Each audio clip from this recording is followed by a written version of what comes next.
Olá, você está de bem com São Paulo? Eu também estou de bem com São Paulo. Hoje eu quero falar com você sobre o feriado de 9 de julho, que vai ser segunda-feira agora. Anteciparam um feriado onde a gente comemora a Revolução Constitucionalista. Foi quando o Estado de São Paulo se revoltou contra os desmandos, mostrou que o Estado de São Paulo comandava o país, comandava a democracia, e nós entramos em guerra contra praticamente o resto do Brasil. Não ganhamos aquela guerra, mas dali ficaram frutos que acabou tendo, logo em seguida, alguns anos depois, uma nova Constituição, e o Brasil evoluiu muito por conta da Revolução Constitucionalista de 1932. E agora, por conta do Covid, esse feriado está sendo antecipado para a próxima segunda-feira.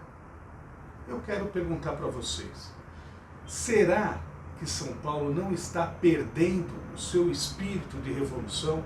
Será que São Paulo não está perdendo o espírito revolucionário? Nós estamos agindo, desculpem aqueles que pensam em contrário, nós não estamos agindo com o espírito guerreiro do povo paulista. O povo paulista que é formado por o que há de melhor no Brasil. Aqui em São Paulo nós temos o melhor dos gaúchos, o melhor dos nordestinos, o melhor dos nortistas, o melhor dos mineiros, os melhores dos cariocas estão aqui em São Paulo. Agora, nós estamos agindo covardemente. Nós estamos agindo como avestruzes. Você sabe como uma avestruz age quando se sente em perigo? Ele enfia a cabeça no primeiro buraco que aparece, porque ele fica no escuro, não vê nada e acha que está tudo certo. Ele fica com a cabeça no buraco e com a bunda levantada para cima. Nós estamos agindo assim.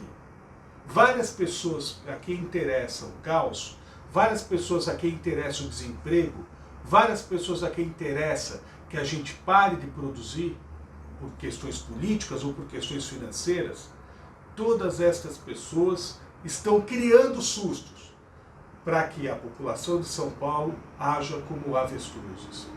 Felizmente não é grande parte da população que age assim. Felizmente ainda tem muita gente que sai de casa e vai trabalhar, tem muita gente que está fazendo economia, ainda que a passos claudicantes, está fazendo a economia andar. Agora, será que é motivo para tanta preocupação assim? Se a gente voltar para os jornais no mês de março, nós tínhamos, por um lado, os políticos todos ali querendo fazer o carnaval. E fazendo o carnaval quando a Covid já comia solta no mundo. Mas nós tínhamos, mais do que nunca, secretários de saúde de vários estados, agentes públicos, pressionando a OMS a decretar a pandemia. Por que eles queriam fazer isso? A OMS, ela resolve os nossos problemas? Não. Mas com a OMS decretando a pandemia, permitiu a todos os governos, todos os níveis governamentais, a decretar estado de emergência. E decretando estado de emergência, podem fazer coisas que vocês nem imaginam. Uma delas é o sonho de todo político mal intencionado, que é fazer compras sem licitação. Compras sem licitação. E aí vamos entrar no cerne da questão da Covid. Vamos esquecer paixões políticas e vamos imaginar qual o problema que a Covid gera. Nós temos aqui números do Portal da Transparência, onde de março até maio de 2019, no Brasil, morreram 209 mil pessoas. No ano passado, de março a maio, até hoje, 209 mil pessoas. Você sabe quantas pessoas morreram? Segundo o Portal da Transparência, tá? Informação pública. Agora, em 2020, em 2019 foram 209 mil. Em 2020 foram 207 mil. Ou seja, morreram 2 mil pessoas a menos no Brasil. 2 mil pessoas a menos no Brasil morreram esse ano. Se você quiser saber por número, alguns números aqui são até interessantes. Por exemplo, septicemia, que é a infecção, quando você tem uma infecção hospitalar, infecção generalizada, etc. Septicemia é infecção generalizada. Morreram Em 2019, 31.805 pessoas. Agora em 2020, 24.912. Será que a infecção hospitalar regrediu tanto assim? Ou será que tem pessoas morrendo de infecção hospitalar ainda sendo diagnosticadas e com seu atestado de óbito marcado como Covid? Porque é importante você saber também que uma pessoa, quando tem o seu atestado de óbito ali lançado como Covid, o seguro de vida dela fica isento de pagar, porque é uma pandemia, porque a Organização Mundial de Saúde decretou pandemia. Olha só que coisa interessante. Mas voltando no cerne da questão, qual é a diferença, qual a gravidade da Covid? Eu não estou aqui dizendo que é uma coisa para se deixar de lado. Mas a Covid poderia sim ser tratada como mais uma gripezinha, com mais um problema, se nós tivéssemos duas coisas a mais. Mais leitos de UTI e com os seus respiradores. Aí faço outra pergunta. Será que é coisa de outro mundo fazer leito de UTI? Será que é coisa de outro mundo fazer respirador? Vocês já viram um respirador? O respirador ele não custa mais de $3.000 em um período normal. Se você buscar fazer cotação nas empresas que produzem isso na China, estavam sendo produzidos esses respiradores, até dezembro você poderia comprar um por $3.000. Hoje a China, por conta do excesso de procura e por conta da ganância deles, estão vendendo a $11.000. E aqui no Brasil estamos pagando $30.000 por causa de alguns intermediários. Você deve imaginar por que isso, né? E vamos imaginar, se em São Paulo e no Brasil se está gastando uma média de $30.000 por um respirador, $30.000 é uma cotação do dólar, mais ou menos a quase R$6, para fazer uma conta por cima, dá quase R$190 mil um respirador. O preço de uma RAV4 híbrida. Ou seja, será que um respirador tem a mesma tecnologia, os mesmos equipamentos, os mesmos componentes de um dos carros mais top de linha do Brasil? Será que com as fábricas de automóveis que estão fechadas, por exemplo, nós não poderíamos incorporar o espírito de 9 de julho? E o governo de São Paulo, ao invés de fazer você se comportar como avestruz, pegar os engenheiros, os estudantes de engenharia, pegar as pessoas que entendem de tecnologia, os técnicos, e pegar uma fábrica de automóvel, a gente montar respirador. Quem monta um automóvel não pode montar um respirador? Nós temos fábricas de alta complexidade aqui no estado de São Paulo. Aqui em São Paulo se produz tudo, temos muita tecnologia. Por que não montamos respiradores aqui? Respirador não é uma coisa de outro mundo. Coisa de outro mundo que nós precisamos, sim, pedir para os cientistas serem iluminados por Deus para criarem logo uma vacina. Aí tudo bem, vacina não dá para fazer do dia para a noite. Mas quero ver se a gente pegar qualquer faculdade de engenharia aqui de São Paulo, pegar um respirador, dá para eles falar, tá aqui, R$180 mil, fabrica um. Eles vão fabricar por muito menos. E aí o que acontece? Estraga a brincadeira de quem quer que você fique em casa.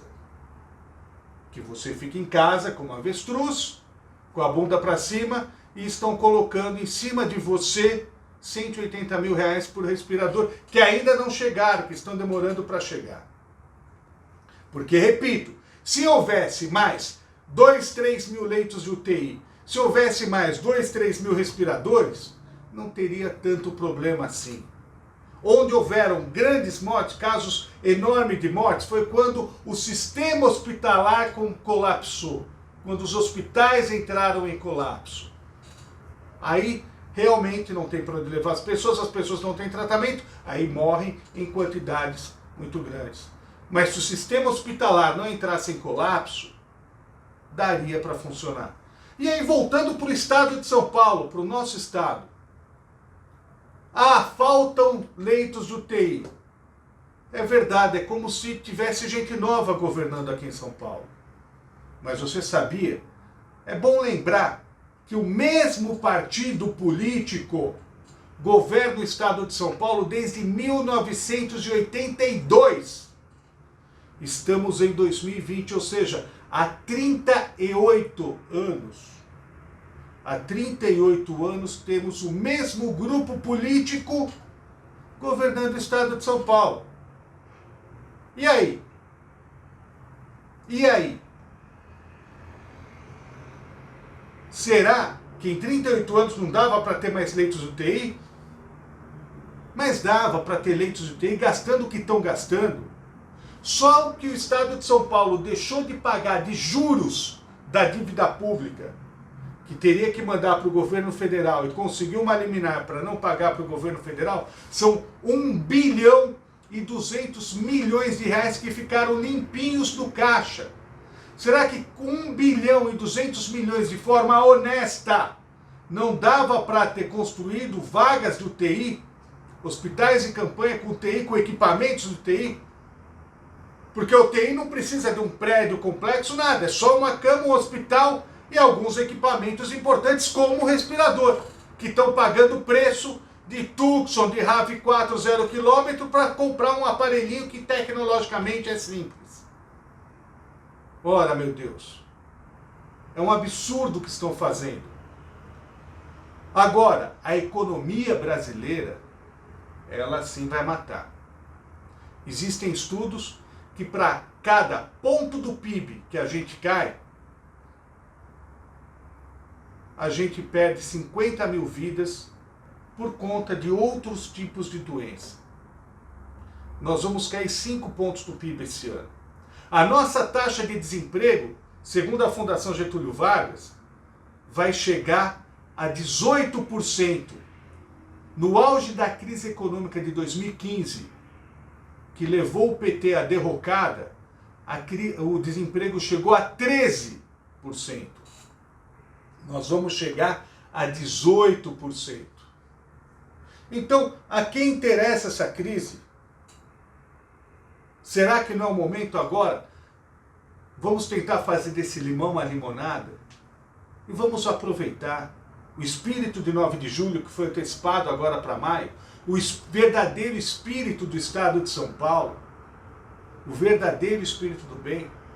Vamos aproveitar esse espírito e vamos à luta, vamos enfrentar, vamos forçar os nossos governantes a fazer o que tem que ser feito, não tratar a gente como avestruz.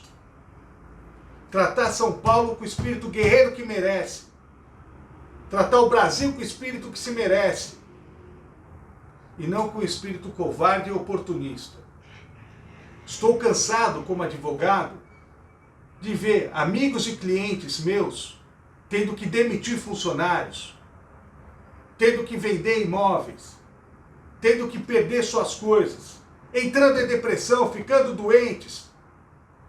Temos um irmão de uma funcionária, que é funcionário autônomo, o irmão de uma funcionária minha, de tão nervoso, teve um infarte. Ou seja, só não pode morrer de Covid, do resto está liberado. E você, que está em casa, preocupado, vendo esse desespero, uma coisa que me deixa indignado, assistindo outro dia a Globo, vi uma matéria onde sobrevoavam o cemitério da Vila Formosa, aqui em São Paulo, na zona leste de São Paulo, mostrando máquinas retroescavadeiras, cavando covas para enterrar as pessoas, e mostrando, olha, está aqui, já estão preparando. Imagina essa cena na cabeça de um idoso que está em casa com medo, ele já se imagina naquele buraco. Só que eles não explicam que aquelas retroescavadeiras estão lá desde 2015. E esse procedimento de abrir covas com antecedência no cemitério da Vila Formosa é desde 2015. E como eu sei isso? Porque quando eu era vereador em 2015, eu que dei aquelas máquinas com emenda parlamentar minha para o cemitério da Vila Formosa. Elas não estão lá por causa da Covid. Elas estão lá porque o cemitério da Vila Formosa é um dos maiores da América Latina e são feitos muitos enterros lá diariamente. Os coveiros não dão conta de cavar com as pás desde 2015. Só que só agora estão vendo isso. Então eu quero chamar você aqui para uma reflexão. Vamos raciocinar. O que é mais importante? A vida é mais importante, sem dúvida nenhuma. A vida sempre será mais importante. Mas temos esse ano aqui, apesar da Covid, 2.000 vidas a mais. Agora, quantas vidas nós teremos a menos arruinadas? Pessoas desempregadas. E teremos um exército, 5 milhões a mais de desempregados no Brasil do que já temos. Nós teremos 5 milhões de famílias a mais com menos alimento, sem dinheiro para pagar sua saúde, sem dinheiro para pagar suas necessidades básicas, com problemas psicológicos sérios. Isso não vale nada. Fique em casa. Que absurdo isso. Nós temos sim que ficar em casa quem tem que ficar em casa. Paulista gosta de trabalhar. Paulista gosta de guerra, paulista gosta de força, paulista gosta de competição.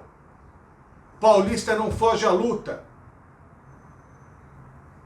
E estou frisando paulista, poderia estar falando sem brasileiros de uma forma geral, que o brasileiro também gosta de trabalhar, o brasileiro não foge à luta, mas estou falando paulista em homenagem ao espírito de 9 de julho, ao espírito da Revolução Constitucionalista de 32. E mais, o mundo sempre evoluiu por conta das adversidades.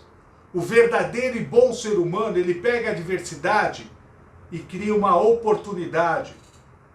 O mundo viveu talvez suas melhores décadas, suas 2 melhores décadas, no final dos anos 40, anos 50, por conta do crescimento econômico originado com a Segunda Guerra Mundial. Os Estados Unidos aproveitaram a Segunda Guerra Mundial e se tornaram a maior potência do mundo. Já era uma grande potência e se tornaram uma potência maior ainda, uma diversidade. Enquanto os franceses, é bom lembrar, os franceses, quando Hitler estava invadindo a França, falavam, fique em casa, não vamos enfrentar o Hitler. E deu no que deu, a França foi subjugada e sofreu com o nazismo muito tempo. Os franceses ficaram em casa e Hitler invadiu a França. Você acha certo a gente ficar em casa? Você acha certo um pai e uma mãe de família querendo alimentar seu filho não poder sair de casa? Você acha certo que o brasileiro, ele tem 15% da população brasileira tem poupança para apenas um dia, ou seja, tem que pagar o almoço, tem que vender o almoço para pagar a janta. 45% dos brasileiros têm poupança para 28 dias, ou seja, já estão devendo, porque já estão há quase 2 meses confinados. E aí, 45% dos brasileiros, alguns deles, muitos deles que têm poupança para toda a eternidade, ficam falando para você ficar em casa. Os bancos, tá todo mundo falando, o Banco Itaú está doando R$1 bilhão. Nós temos aí o governador agradecendo os bancos por não demitirem.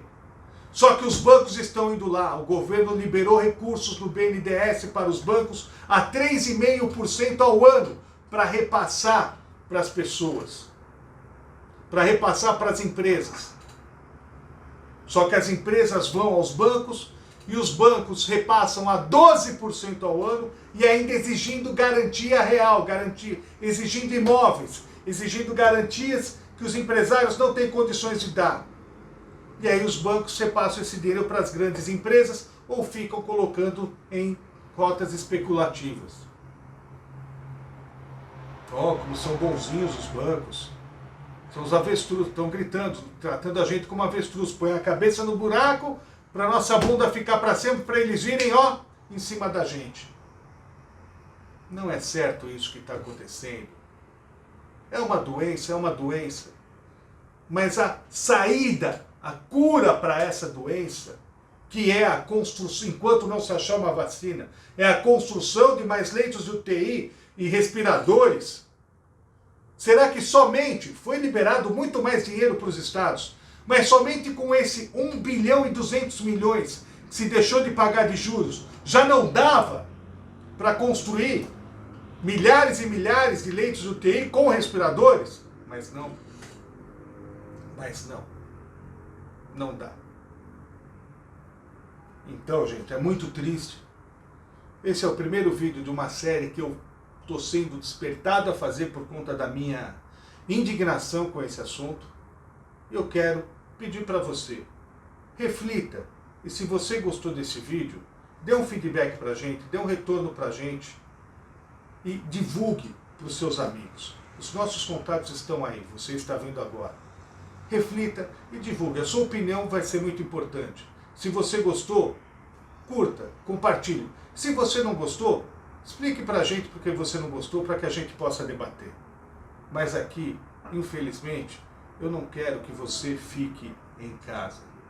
Eu quero que você pense, eu quero que você saia para trabalhar. Precisamos trabalhar, precisamos arregaçar as mangas e enfrentar. Precisamos fazer, dinheiro tem para fazer leito de UTI, que aliás já tem vários hospitais em campanha aí montados, que estão vazios por enquanto. Graças a Deus, é bom que continuem vazios, e é só pôr respirador neles, nada mais. Mas não, aterrorizar dá mais dinheiro. Pense nisso. Um abraço para você e sempre de bem com São Paulo.